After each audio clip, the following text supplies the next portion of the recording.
This year, I'm finally biting the bullet and doing something that I should have done a long time ago. Learning to fly fish. Not just picking it up and being a hack, but actually taking the time to practice, to be proficient. So I have no doubts that I'm going to be the most frustrated human on the face of the planet all summer long.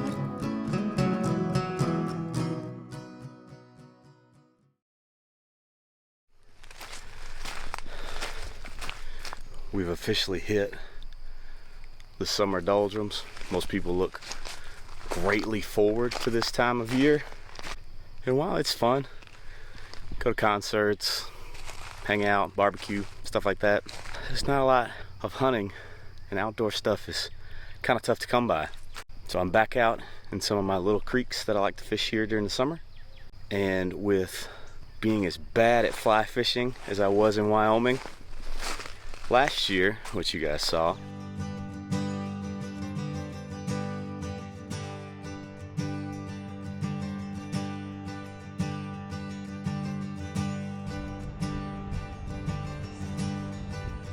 I thought I felt him.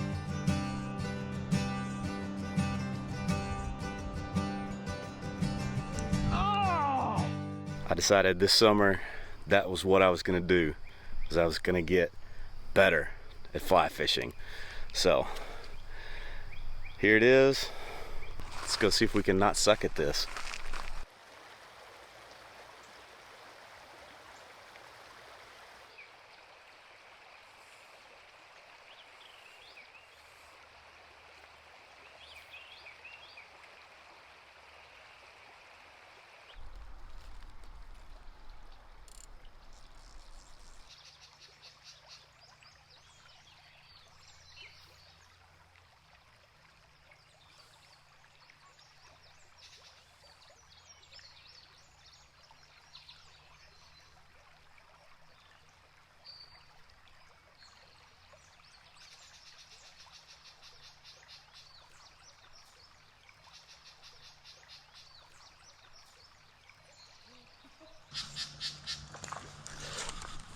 Oh,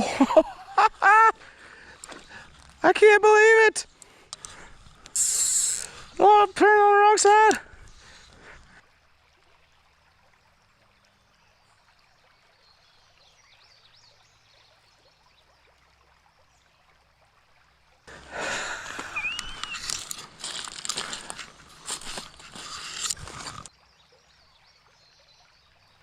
I cannot begin to tell you what this little thing means to me. To come out on the first try and actually catch one, that is awesome to me. Day made. That's it, let's go home. No, let's not go home. Let's catch another one. Oh, yes.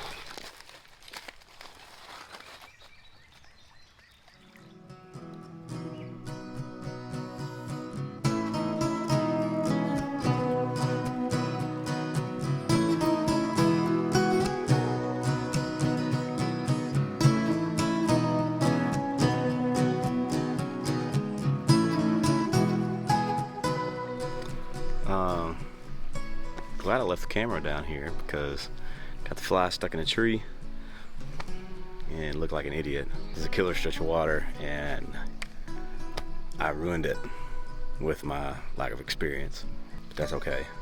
Like I said, we're learning. One fish today, I was expecting nothing and a whole lot of headache. I felt like there was a few different times where I was definitely on a rhythm and kind of had it going. I guess the big thing is consistency now, to where I can sustain that rhythm for a whole trip and catch a bunch of fish. We're gonna have to go get some more flies because I only have like 5 to my name. This is just day one. This is gonna be just a massive summer-long journey for me. Hopefully longer than that. Hopefully I get good enough that I enjoy it. I just got tired of sucking at fly fishing, so that's what I'm doing. Feel free to follow along with me if you also suck at fly fishing. I'm sure I'll have a lot of armchair quarterbacks in the comments. Like, subscribe, follow along.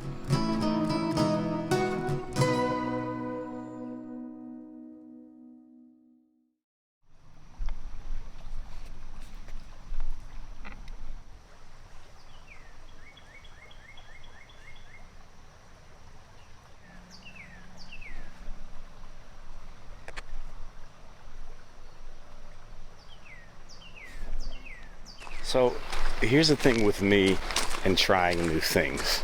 I love the thought of it. I love the idea of it. But in practice, it's always something that I get very frustrated with because I expect a lot out of myself. If I'm not really good at it pretty quickly, I get very angry. That is extremely unrealistic, and I'm working on that. It's one of those things that I've always been that way. Like, I expect myself to be proficient at just about everything pretty quickly. This is not going to be one of those times where I'm proficient quickly. I'm just good enough to know that I'm terrible at it. There's going to be a lot of frustrations this summer with this endeavor that I'm taking, but hopefully I'll come out and more patient with myself and more self-actualization kind of stuff as well. So there's your introspective moment of a quiet fishing trip.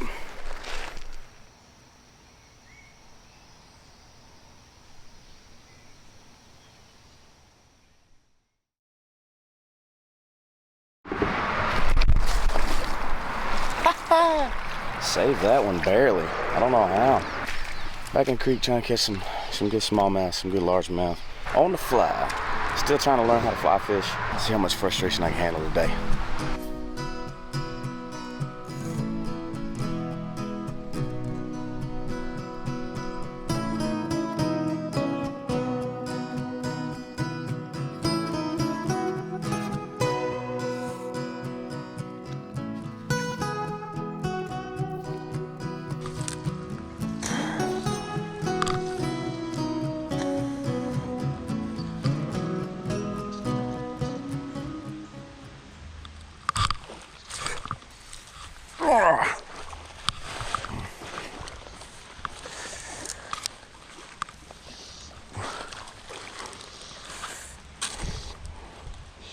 It's gotta be a largemouth. No, it's a smallmouth.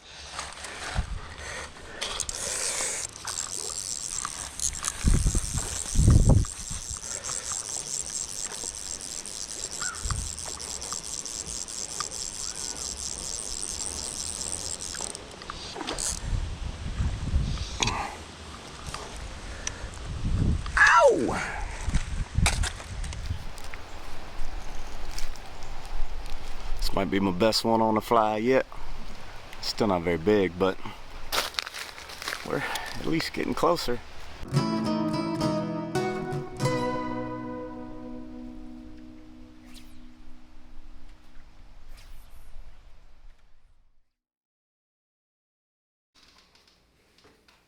As always, we want to stop a minute and take a look at the gear I've been using, starting with the rod. This is a Scientific Angler 9-foot 8-weight. It comes with a combo on a reel. It says Concept 58-2. I have no idea what those numbers mean.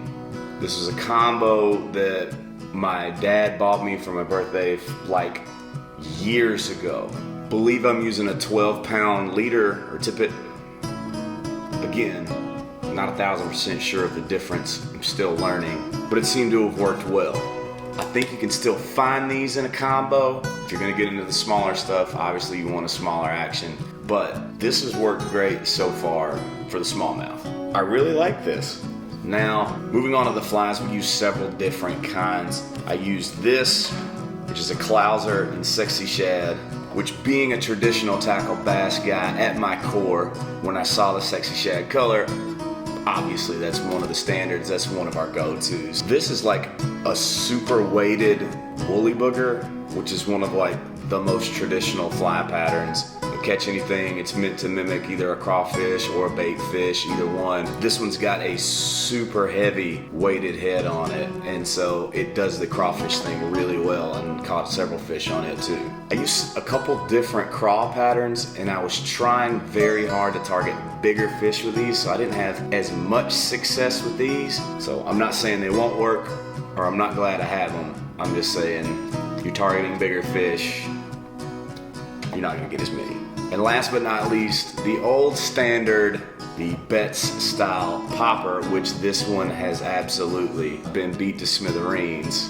It's really great to start with these. They're pretty foolproof. You can see that fly, you see when it gets hit, it's dramatic, it leads to you wanting to fish more. Definitely always have those as a beginner. Any of this other stuff, go into your local fly shop, ask them what's working right now. It's their job to help you out, and they want to help you out. Try it out as you feel like it. Don't ever be afraid to ask questions. That might be it. I might have it. Sweet.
Yes!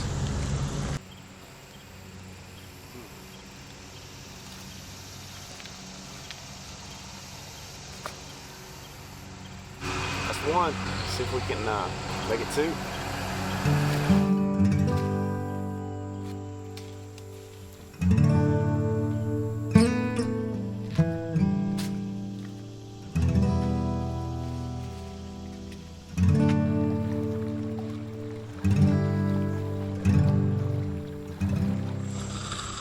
Landed on top of one.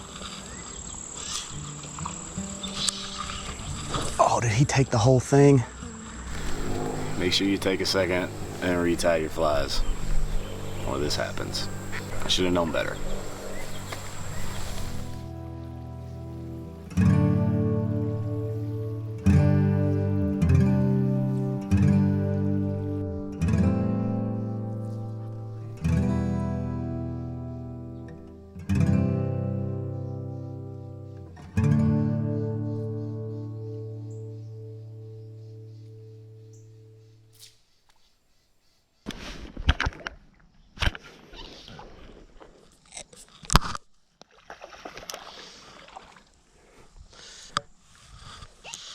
Oh, no, no. Get up from there.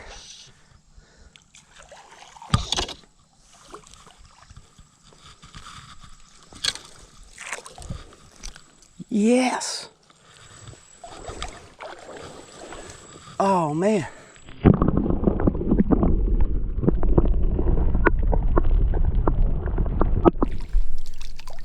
That was awesome. There was no doubt in that largemouth's mind. He came up and snagged it. I watched the whole thing happen. That was awesome.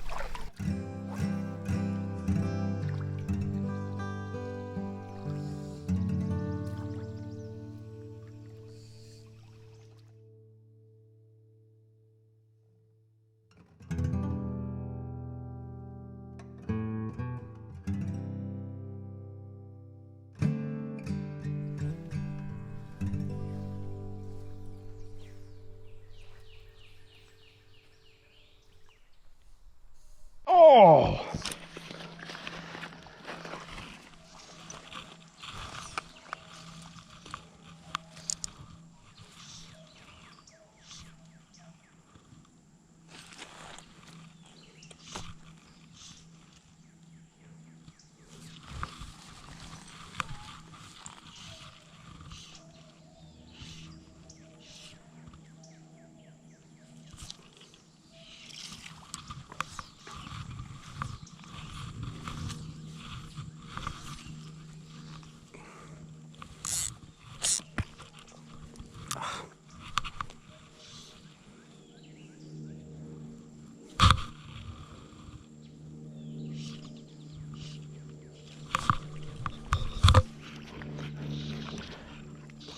Gotcha.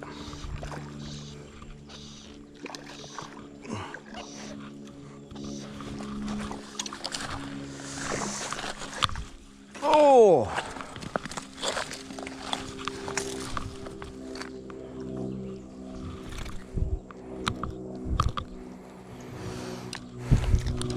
No. Just trying to help you.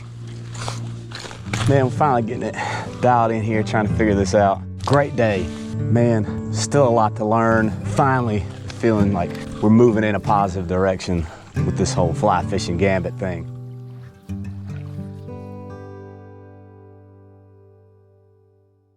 It's been a real slow day fishing. Fly fishing's been kicking my butt. But one of the really cool things that happened today is I ran into some Vanderbilt grad students who were doing a water quality survey in the creek I was in. I got a chance to talk to them for a little bit, talk to them about their research, see what all they're doing, and it's really, really cool. So y'all check this out. Hi, I'm Callie Hogenhurst. I'm a researcher at Vanderbilt University, and today we're taking some water quality measurements and looking for microplastics in Mill Creek. And microplastics are a really big problem nowadays. It's something that is always being talked about in media, and a lot of scientific papers are emerging about it. They've just recently found it in Antarctica snow for the first time this month, actually, or last month. And it's in human blood, it's in a lot of the food that we eat, it's in the water, it's in the air that we breathe, and it's a really big problem. And so a lot of the questions that still exist around microplastics are A, where are they coming from, where are the biggest sources, and B, how do microplastics form from larger plastics? And we know that they do form from larger plastics, and a lot of times that will happen because of UV radiation. And so when plastics sit in the sunlight, they will break into smaller plastics, and those are the microplastics. But we don't really know what kind of time scales that happens on. And so something that is very convenient about Mill Creek, unfortunate but convenient, is that last year in 2021, there was a big flood that flooded this plastic warehouse, and it released a lot of plastic into the stream. And so as bad as that is, it's just been sitting there ever since, being kind of like a clock, like it's been a record for, we know exactly when these plastics got here. We have a time as to where they, how long has passed since they got there, so we can figure out how quickly these plastics have degraded. And so what size fractions they've degraded to, which plastics degrade quicker or slower. And that's very helpful for us to kind of refine some of these questions and answer some of these questions as to how and what we can do about them.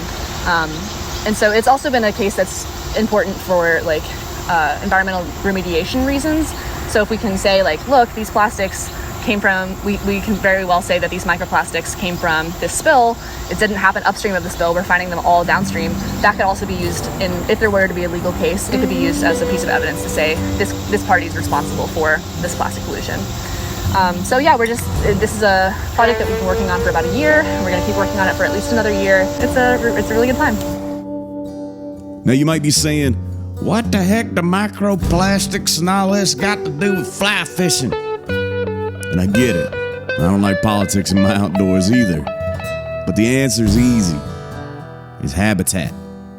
We are quick to defend our rights to hunt and fish, as well as a million other things, and we should be even quicker. But when it comes to protecting the places where we do those things, it seems to be a little harder of a battle.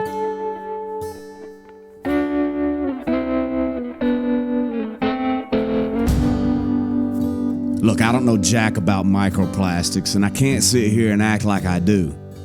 But I do know that there are a million threats making a big impact on the things we love to hunt and fish. As the human habitat expands, the creatures we love and love to chase always seem to get the short end of the stick.